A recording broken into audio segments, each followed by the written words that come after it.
Orthodox Survival Course by Father Seraphim Rose and Father Podmashinsky. Lecture 11, Evolution, Part 2, The Orthodox Perspective.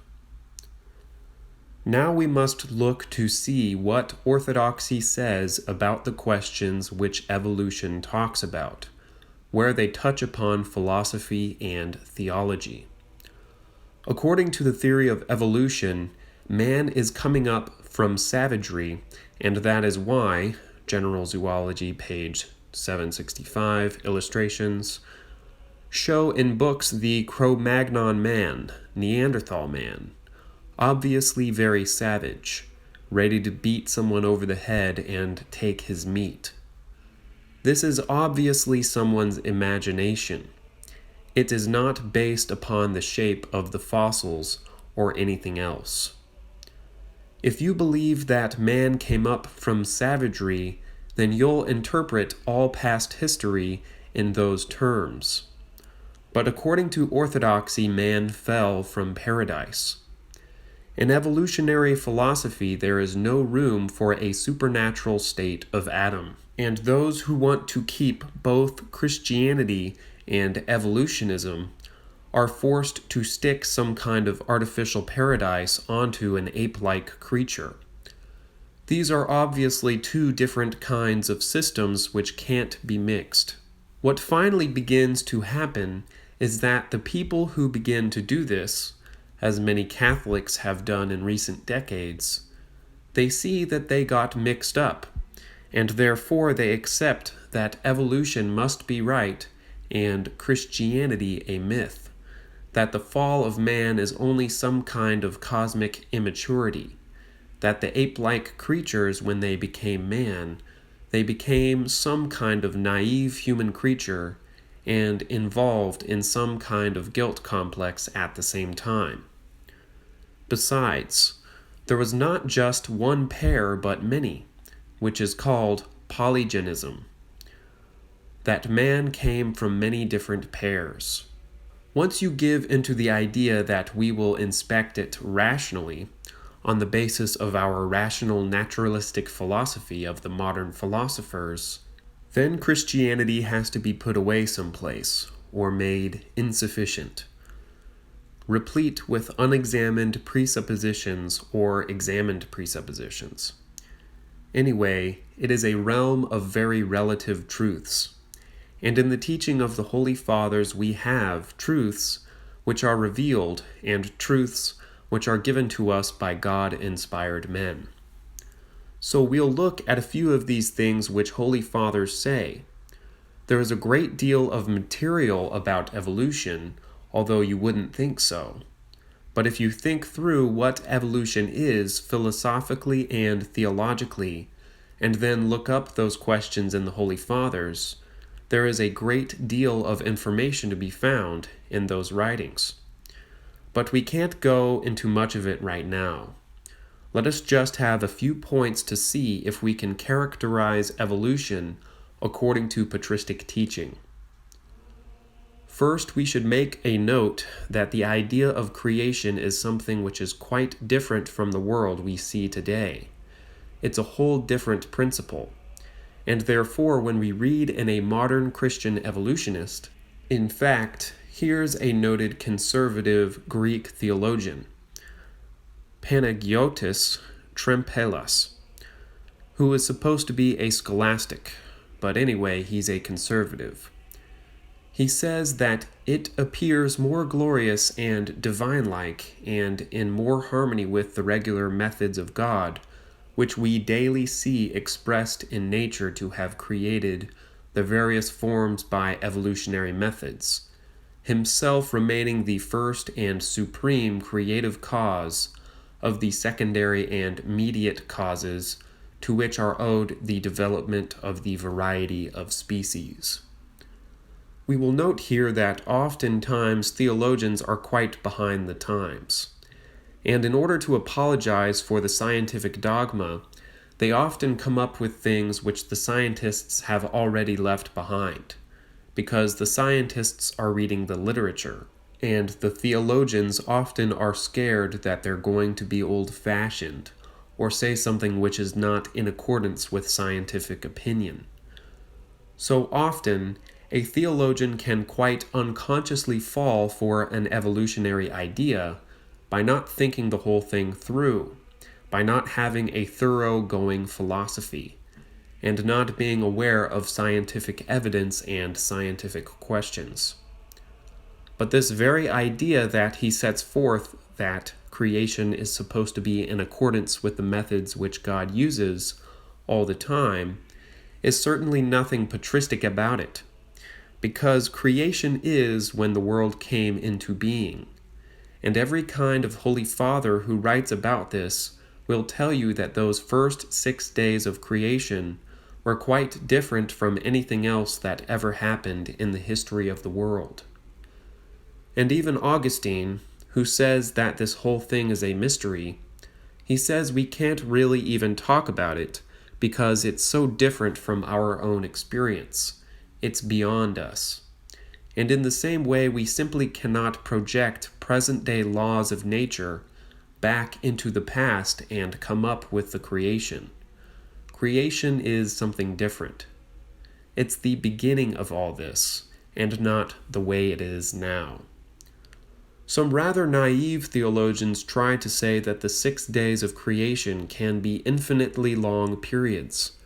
They can correspond to these different layers, the geological strata, which of course is nonsense because the geological strata do not come up with 6 easily identifiable layers, or 5 or 4, or anything of the sort. There's a whole lot of layers, and they simply do not correspond at all to 6 days of creation. So that simply is a very weak kind of accommodation. And as a matter of fact, if you look at the Holy Fathers, even though it looks as though it might be terribly fundamentalistic to say it, they do with one voice say that those days were 24 hours long. Saint Ephraim the Syrian even divides them into 2 days, 2 periods, 12 hours each. Saint Basil the Great says the first day is called in Genesis not the first day, it's called one day, because that is the one day by which God measured out the entire rest of the creation.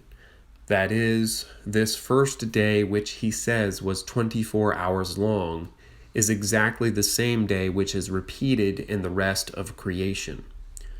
And if you think about it, there is nothing particularly difficult in that idea, because the creation of God is something totally outside our present knowledge, and the accommodation of days to epochs doesn't make any sense. You can't fit them together. And therefore, why do you need to have a day which is 1,000 years long or 1,000,000 years long? You don't have a need for that. And as a matter of fact, the Holy Fathers say again with one voice that the creative acts of God are instantaneous. Saint Basil the Great, Saint Ambrose the Great, Saint Ephraim, and many others say, when God creates, he says the word and it is, faster than thought. There's a whole lot of quotations, but we just can't go into them. And there's no one that says creation is slow. There are 6 days of creation, and the Holy Fathers explain this, not that this is some kind of long process, not that man has been evolving from something lower. That idea is totally foreign to any Holy Fathers, but that the lower creatures came first in order to prepare the realm for the higher creature who is man, who must have his kingdom already created before he comes. And even Saint Gregory the theologian uses the phrase that man was made by God on the 6th day and entered into the newly created earth. There was a whole teaching of Holy Fathers concerning the state of the world and of Adam before the fall of Adam. Adam was immortal, or rather, as Augustine says, he was not created immortal. He was created with the possibility of being either mortal or immortal in the body, and he chose by his fall to be mortal in the body. The creation before the fall of Adam was in a different state. About that, the Holy Fathers do not tell us very much. It's really beyond us. But certain Holy Fathers of the most contemplative sort, such as St. Gregory of Sinai, do describe what is the state of paradise. And he says it is a state which exists now, but has become invisible to us, the same state that was then, and that it is placed between corruption and incorruption, so that when a tree falls in paradise, it does not rot away, like we know, but is turned into the most fragrant kind of substance. Of course, this is a hint which tells us this is beyond us, that there's some other kind of law.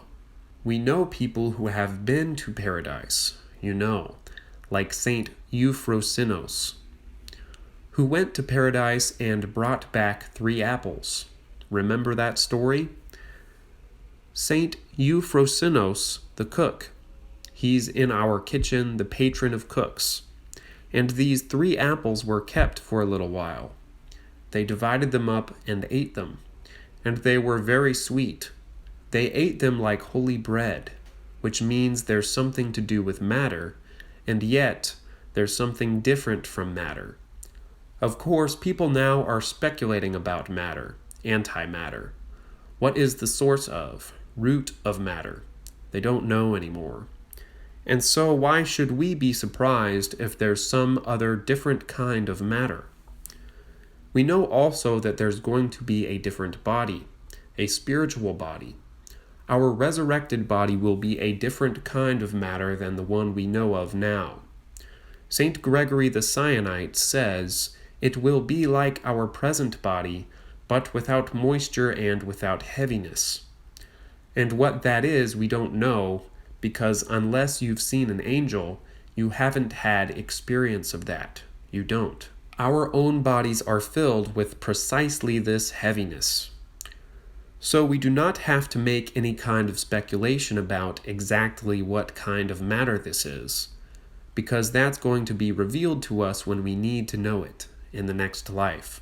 But it is enough for us to know that paradise, the state of the whole creation before the fall of Adam, was quite different from what we know. You can speculate, if you like, whether any creature died before Adam.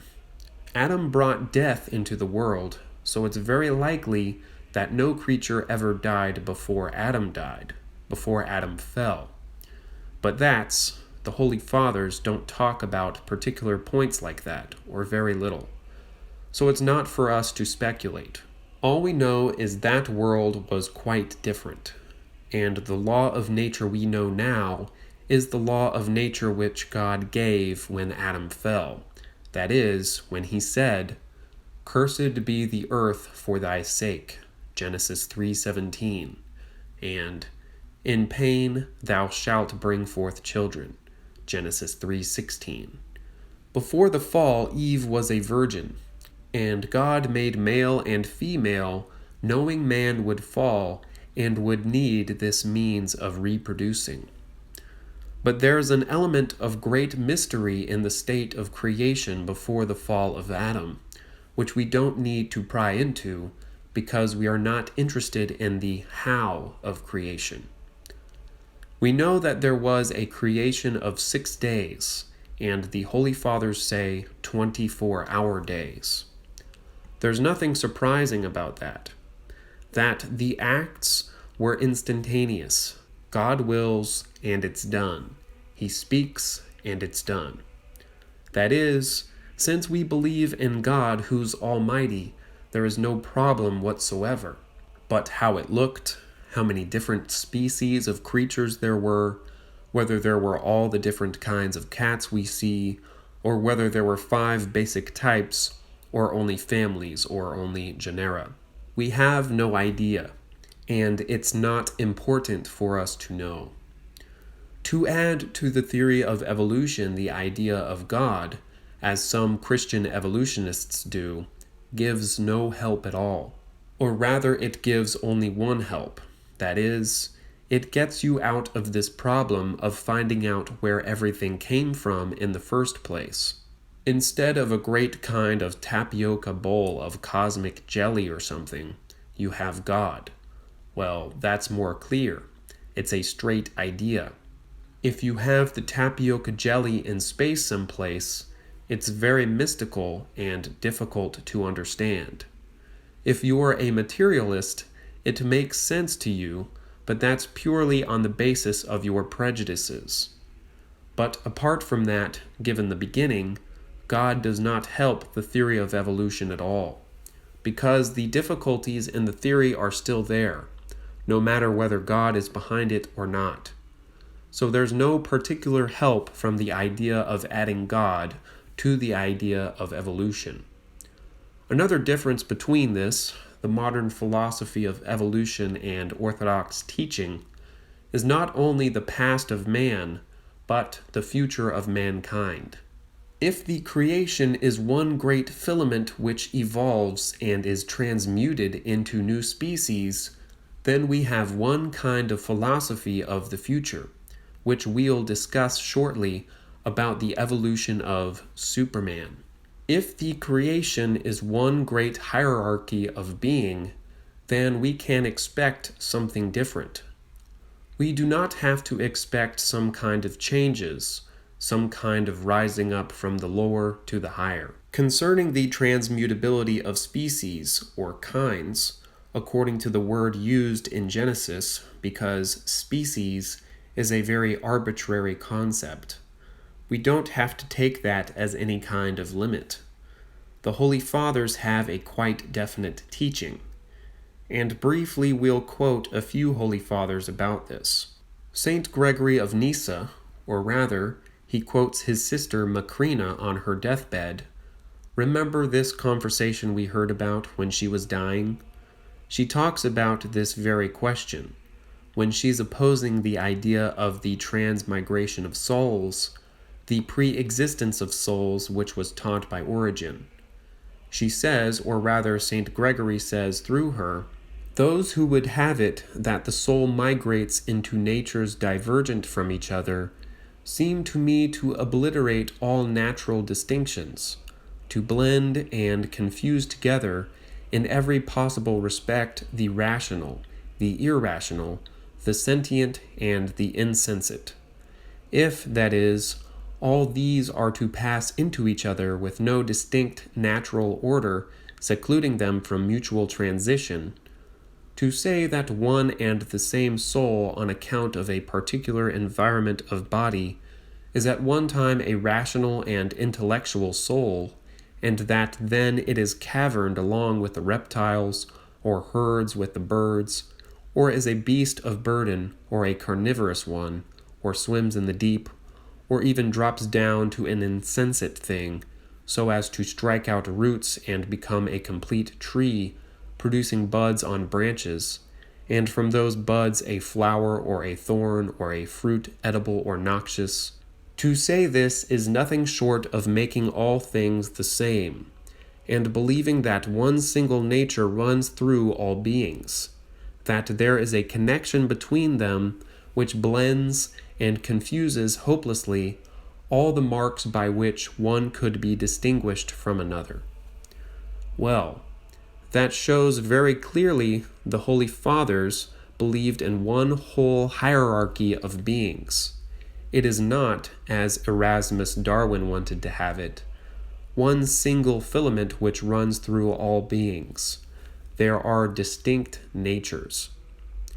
And if we look at one of the basic works of Orthodox theology, which is the On the Orthodox Faith of St. John of Damascus, we find that before he gives us On the Orthodox Faith, he has two books before it, which he says are all part of a whole. One is On the Heresies, which tells exactly what the heretics believed, and why we do not believe that.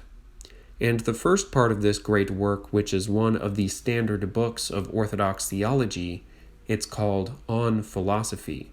The whole thing is called the Fount of Knowledge.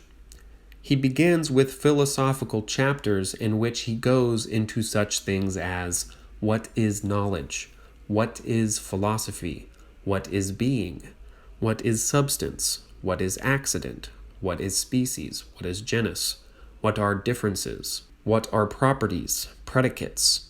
And the whole thing is based on the idea that reality is quite distinctly divided up into different beings, each of which has its own essence, its own nature. Not one is confused with the other. There is a distinct hierarchy of beings. And he said he thinks you have to read this before you can read his book on Orthodox theology, the Orthodox faith. Student: who is that by? Father Seraphim, Saint John of Damascus in the 8th century. You should know that there are a number of basic books, by the way, by Orthodox fathers on this very question.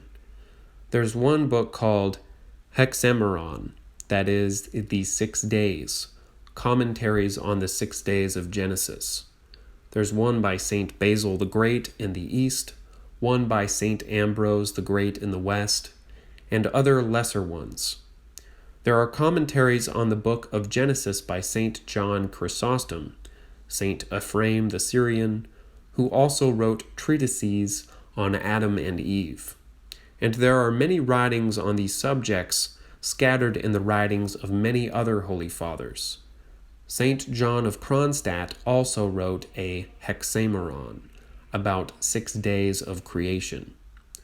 These books are very inspiring, by the way, because they are not mere abstract knowledge. They are very full of a practical wisdom. He uses a love of nature and the splendor of God's creation to give an example for us human beings, and many quaint little examples of how we should imitate the dove in its love for its fellow, for its mate, and so forth. How we should be like the wiser animals and not be like the dumber animals. For example, we can take an example from our squirrels. They are very greedy. We're not supposed to be like that.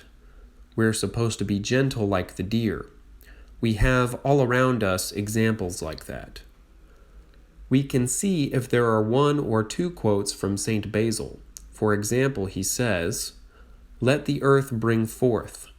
This brief command brought immediately mighty nature, an elaborate system which was brought to perfection more swiftly than our thoughts of the countless properties of plants. And here he has a quote on this very question of the succession of creatures one after the other. He quotes Genesis, "Let the earth bring forth living creatures." This is from the 9th homily on Hexameron. "Cattle and wild beasts and crawling creatures." And Saint Basil says to this, "Consider the word of God moving through all creation, having begun at that time, active up to the present, and efficacious until the end, even to the consummation of the world. As a ball was pushed by someone and then meeting with a slope is borne downward by its own shape and inclination of the ground, and does not stop before some level surface receives it, so too the nature of existing objects, set in motion by one command, passes through creation without change, by generation and destruction, preserving the succession of the species through resemblance until it reaches the very end. It begets a horse as a successor of a horse, a lion of a lion, and an eagle of an eagle. And it continues to preserve each of the animals by uninterrupted successions until the consummation of the universe.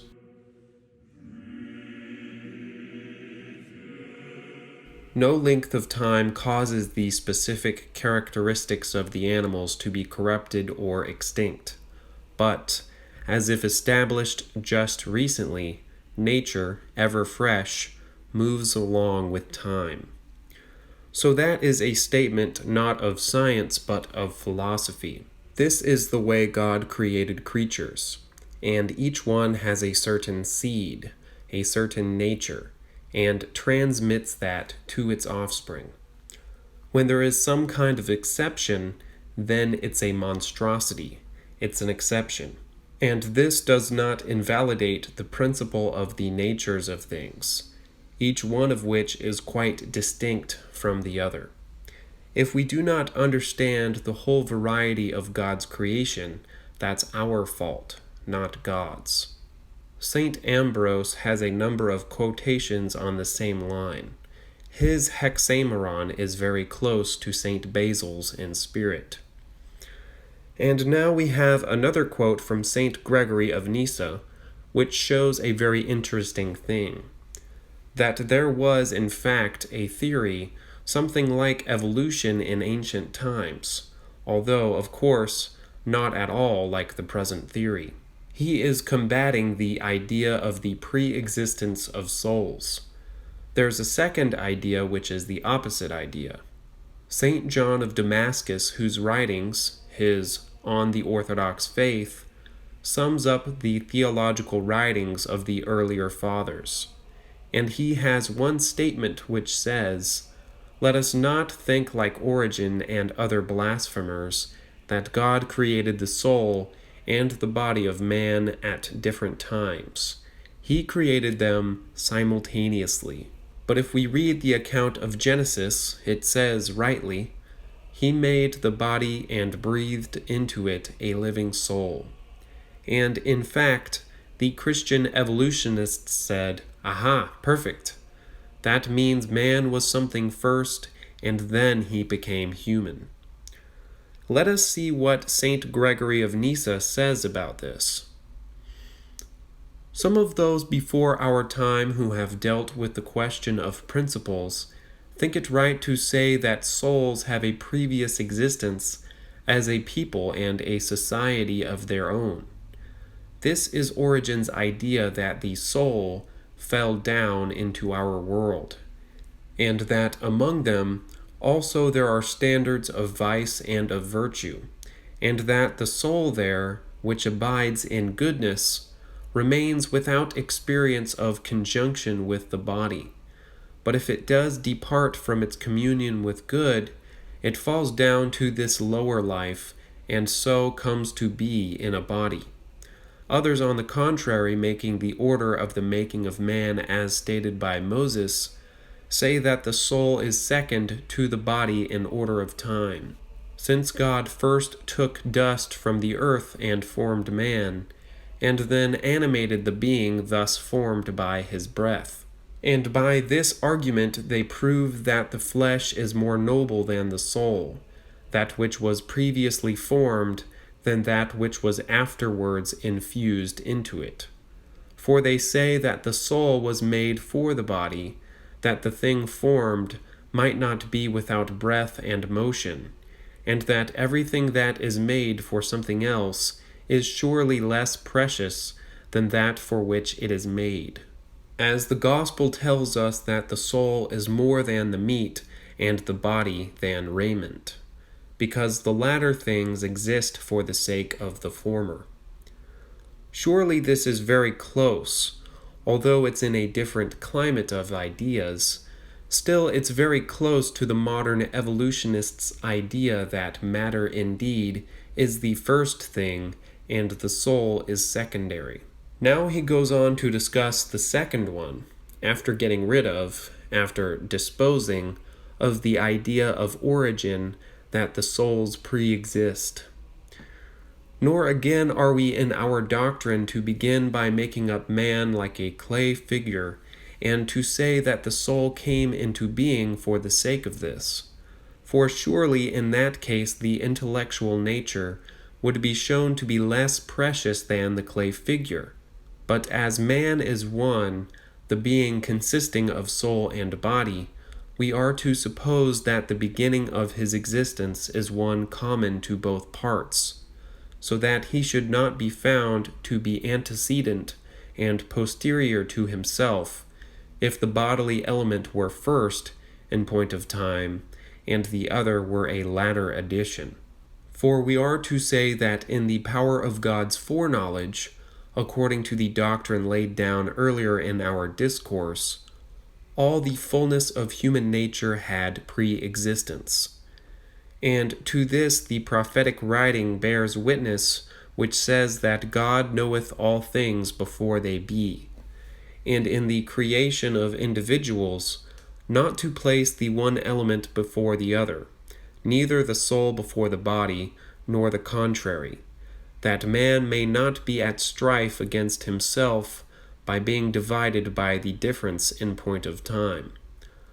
For as our nature is conceived as twofold, according to the apostolic teachings, made up of the visible man and the invisible man, if the one came first and the other supervened, the power of him that made us would be shown to be in some way imperfect, as not being completely sufficient for the whole task at once, but dividing the work and busying himself with each of the halves in turn.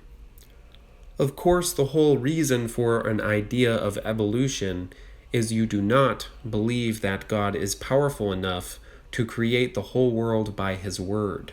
You are trying to help him out by letting nature do most of the creating. There are many other quotes we could go over, but we have no time. The Holy Fathers talk quite in detail about the question of what it means that Adam was created from the dust. Some people take the fact that Saint Athanasius the Great says in one of his writings, Adam was created from the dust in the same way that every man is created from the dust. And they say, aha, that means that Adam could have been descended from some other creature. He didn't need to be taken from literal dust. You don't have to take that part of Genesis literally. But it so happens this very point is discussed in great detail by many Holy Fathers.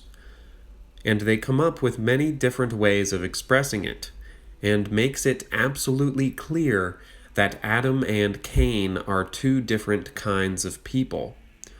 Cain was born of man, and Adam had no father.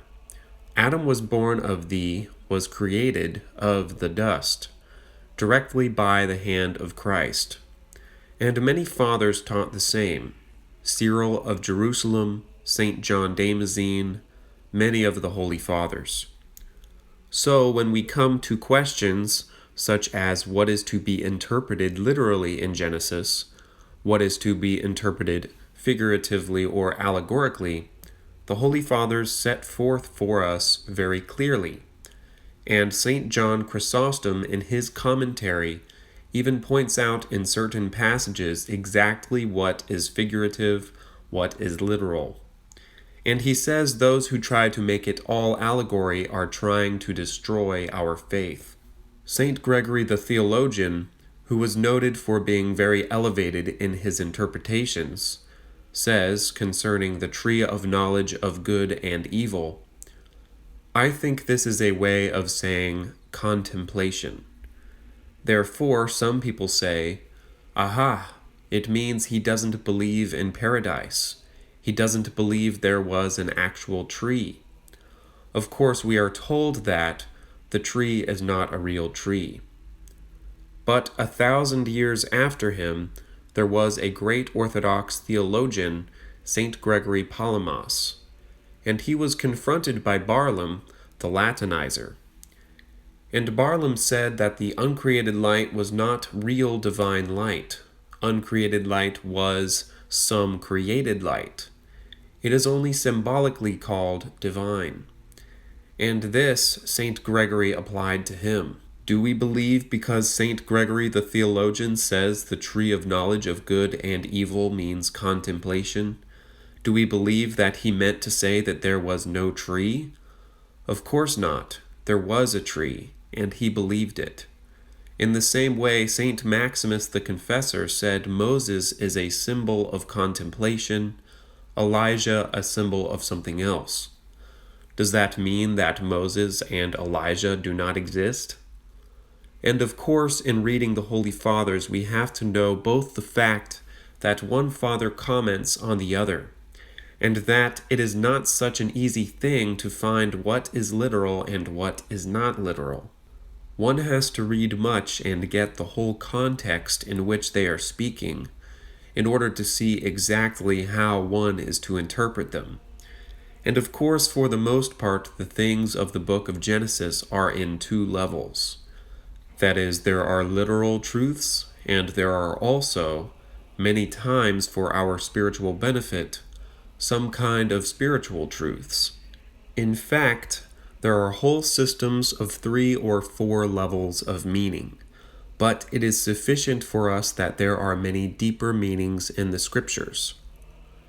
And very seldom is the literal meaning destroyed, only occasionally. Well, enough for that subject. We can characterize in general evolution in its philosophical aspect as a naturalistic heresy, which comes closest of all to being the opposite of the ancient heresy of the pre-existence of souls. That is, that there's one kind of soul nature which runs throughout creation. Evolution is the idea there's one kind of material being which runs throughout creation. And the same, both of them destroy the idea of the hierarchy of beings and the distinct natures of each. This was a heresy which was actually lacking in ancient times. Usually orthodoxy is midway between two errors, between the doing away with the divine nature of Arius and the doing away with the human nature of monophysitism. And in this particular case, the other heresy was not incarnated in ancient times, and it waited for modern times to make this particular error. But we'll see now much more clearly this philosophical side of evolution when we look at a few of the so-called Christian evolutionists. Question: are there any Orthodox scholars? Father Seraphim: oh, I'm afraid there are. We'll look at one or two now. In the last few years, there have been articles, small articles, some longer articles, in some of the Orthodox press on this very question of evolution. And in fact, the Greek Archdiocese newspaper, the Orthodox Observer, printed several articles which are quite surprising in that they are so far away from orthodoxy. One of these articles in the Greek newspaper says that evolution cannot really be a heresy because there are many Christians who believe in it. And it quotes two. These are Lecomite Dunois and Teilhard de Chardin. So we'll look for a moment at Lecomite Dunois. He's supposed to be a Christian who believes in evolution, therefore it can't be a heresy. He was a widely known, respected scientist, mathematician, and physiologist, who has written several books on scientific philosophy. He was born in Paris in 1883. He wrote a popular book called Human Destiny, wherein he sets forth his conclusions about evolution. It turns out he's not too much of a Christian because he believed that man created his own God, who is actually a formidable fiction. He is very patronizing towards Christianity, and he believes that Christianity has been misunderstood and misinterpreted, but it is still good for the masses, and is a useful tool for man's continuing evolution on a moral and ethical plane. It has no objective, absolute truth, of course. Christ is not God, but he's perfect man. But Christian tradition somehow helps to educate the race towards further evolution. He says that we are now at the beginning of the transformations which will end in the superior race. Evolution continues in our time, no longer on the philosophical or anatomical plane, but on the spiritual and moral plane. We are at the dawn of a new phase of evolution. Of course, it is difficult enough to find scientific evidence of evolution. It's impossible to find evidence for spiritual evolution. But he believes in it.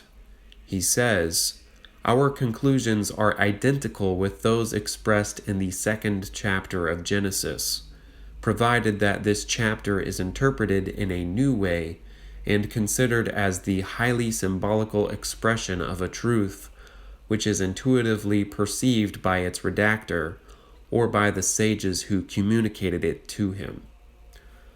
By the way, Holy Fathers say that Moses heard from God, and one father even says from the Archangel Gabriel he received a revelation concerning. In fact, St. John Chrysostom says the book of Genesis is a prophecy of the past. That is, he saw an exalted vision of what was in the beginning. And St. Isaac the Syrian also says that in his state of ecstasy, he describes how, in men of the highest spiritual life, the soul can rise to a vision of the beginning of things, describing how such a soul is enraptured at the thought of the future age of incorruption.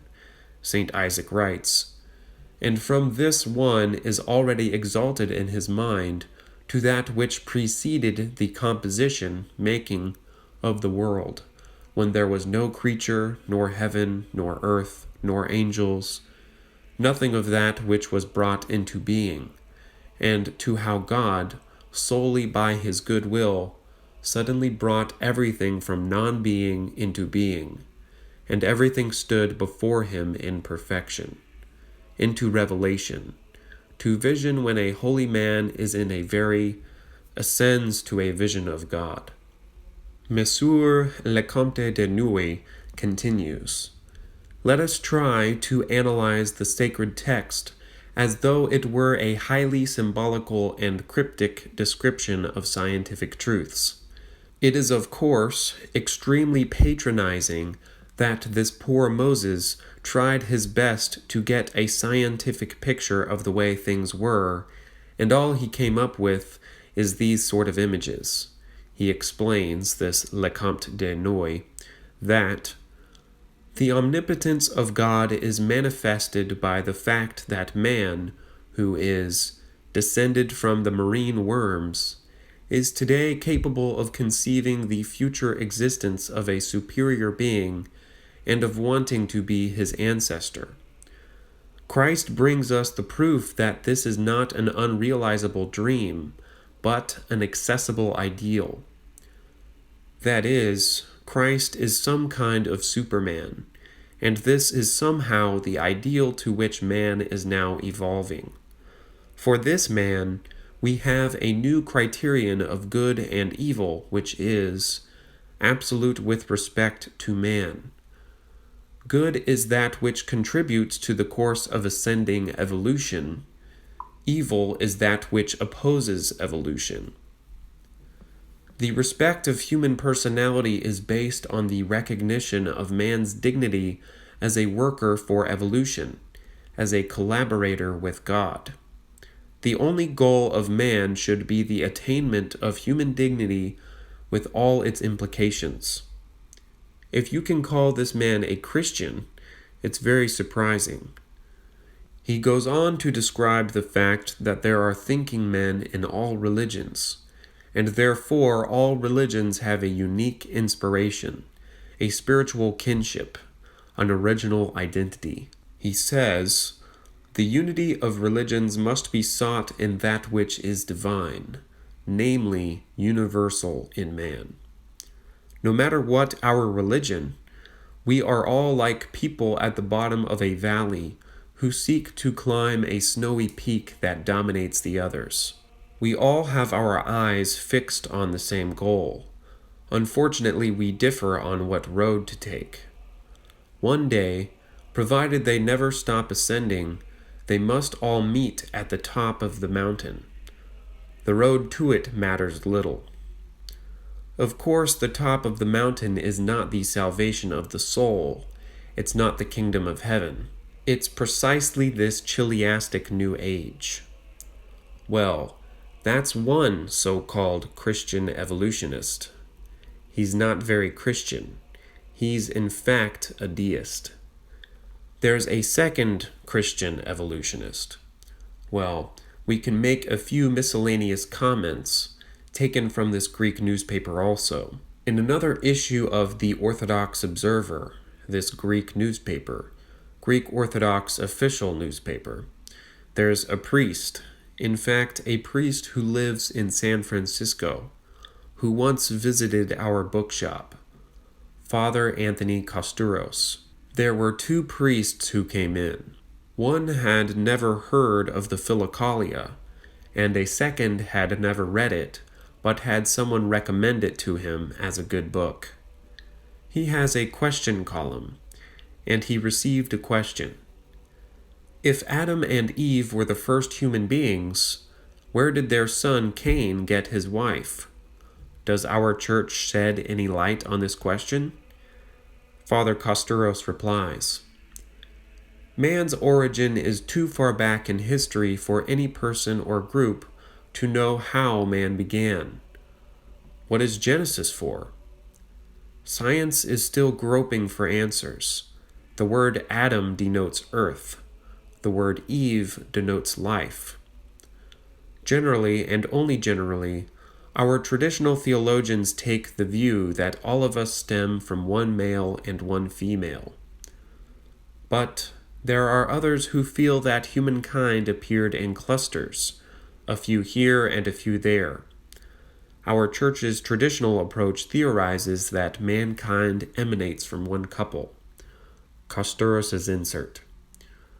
No theologian has the definitive answer on the subject of man's origin and his development. The dawn of human history is a mystery.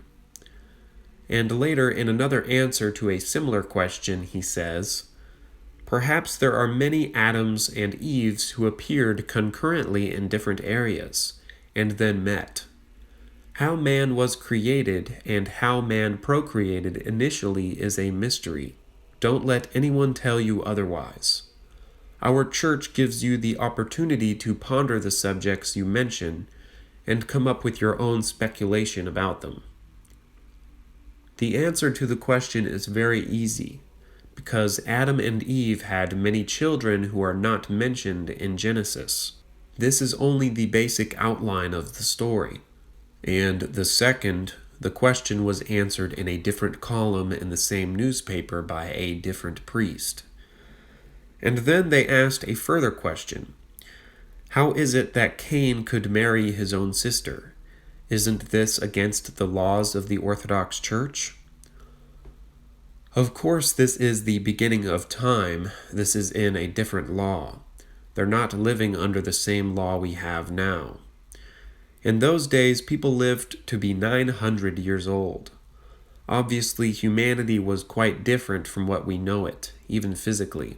And if it's surprising, no, it shouldn't be surprising because the world was at its beginning then.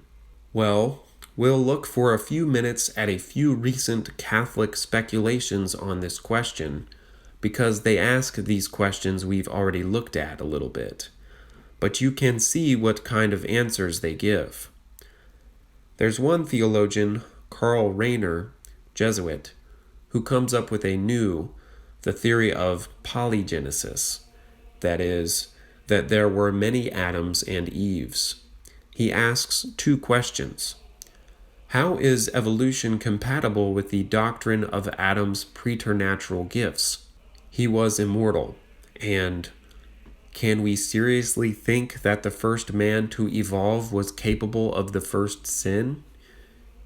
He says, scientists prefer to conceive hominization, that is the making of man, as having taken place in many individuals, a population, rather than in a single pair. Well, some scientists think and some don't. It is in the first group of recognizable men, that is, original man, which committed the first transgression. He says, grace could be offered to the original group, and, upon being rejected by that group's free and yet mutually influencing choice, be lost to the whole of succeeding humanity. He says in the first, emphasis Rahner's, man or group such as paleontology reveals to us, how could there have been such a degree of freedom sufficiently developed to have been made possible such a fateful choice as original sin? How can we attempt to reconcile the supernatural or preternatural paradise situation of Adam, individual or group, with what we know of the origins of the biological, anthropological, cultural world? And he answers his question by saying, "It is not easy to determine precisely where and when an earthly creature actually became spirit, and thus free. We may serenely reckon with the fact that original sin really happened, but at a moment which cannot be more accurately determined. It was some time within a fairly long time span during which many individuals may have been already existing and capable of performing the guilty act simultaneously, so to speak. In other words, the whole thing becomes very vague. Obviously, the next generation of thinkers is going to do away with some of this double talk." And so there's another book by a Dutch Jesuit, Stephanus Trooster, called Evolution and the Doctrine of Original Sin.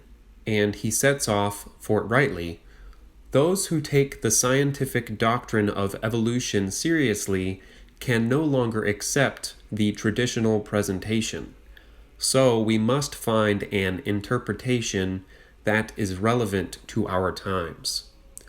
The proponents of the doctrine of evolution," he says, "visualize mankind as a reality which, in the course of history, only very gradually matured to achieve a degree of self-realization.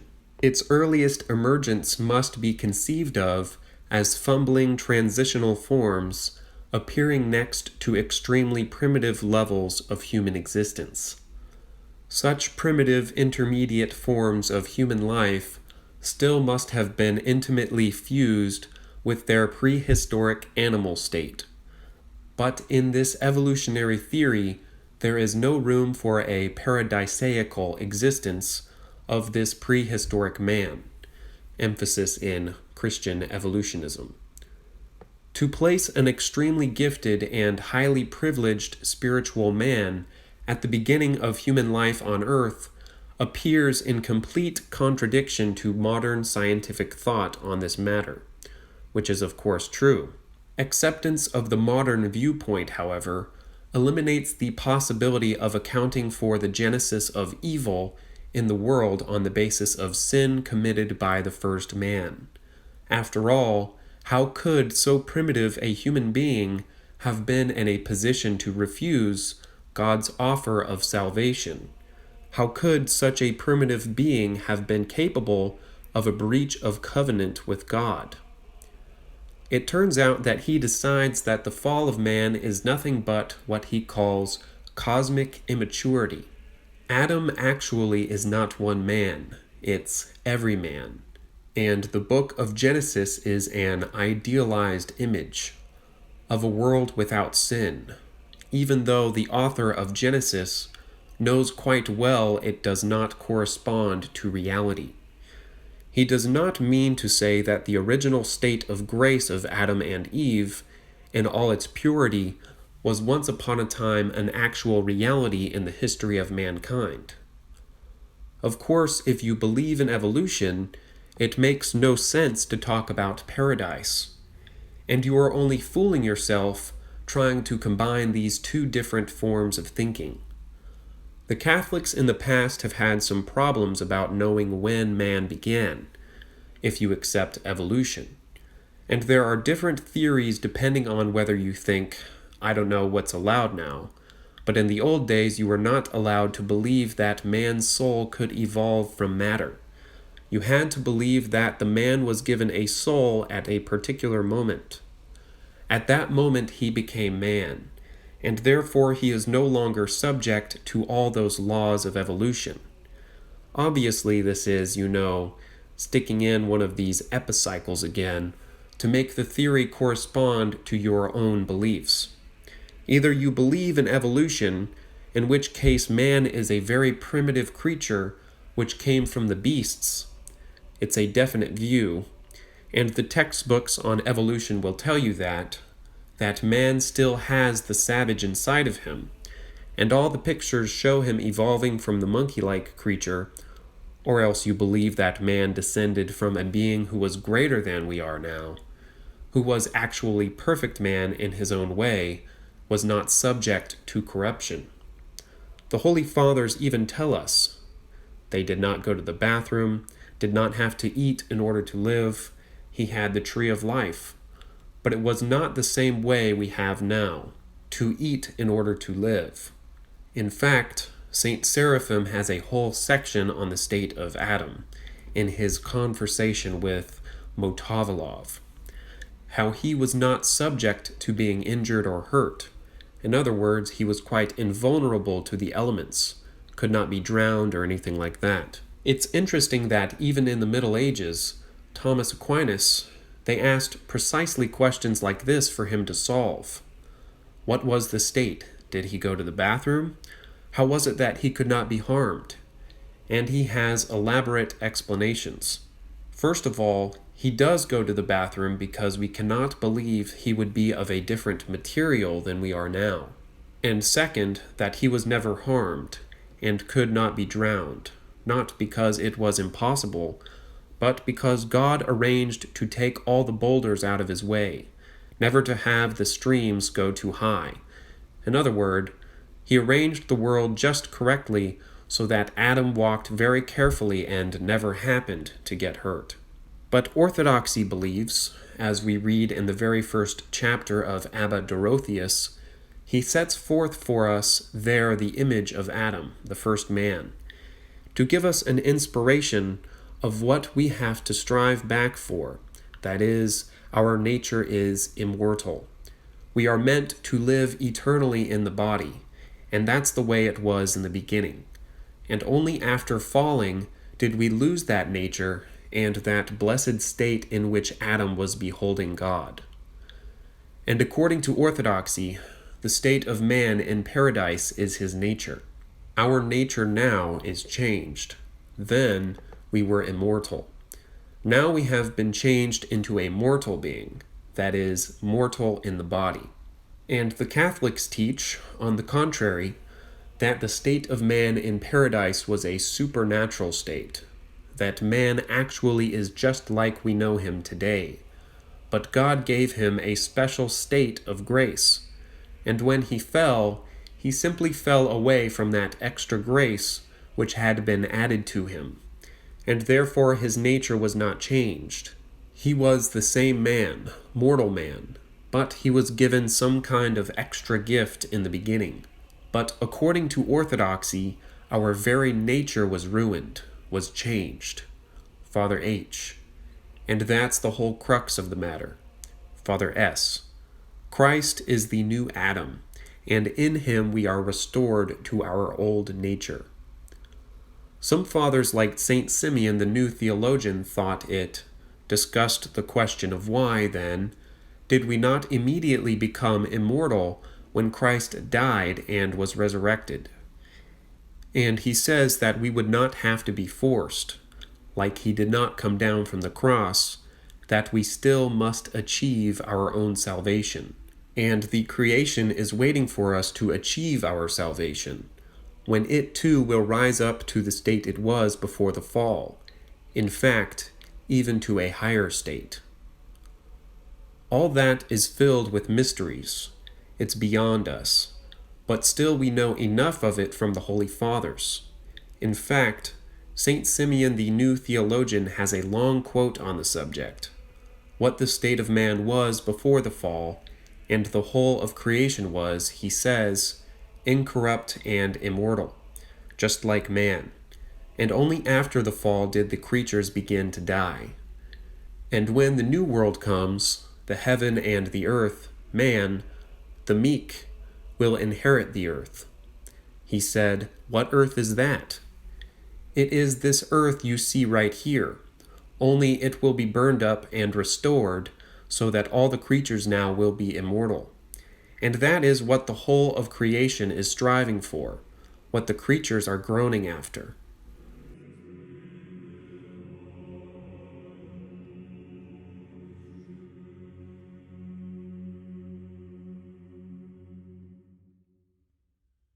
This reaches the end of the second part of the Evolution lecture of the Orthodox Survival Course by Father Seraphim Rose and Father Podmashinsky.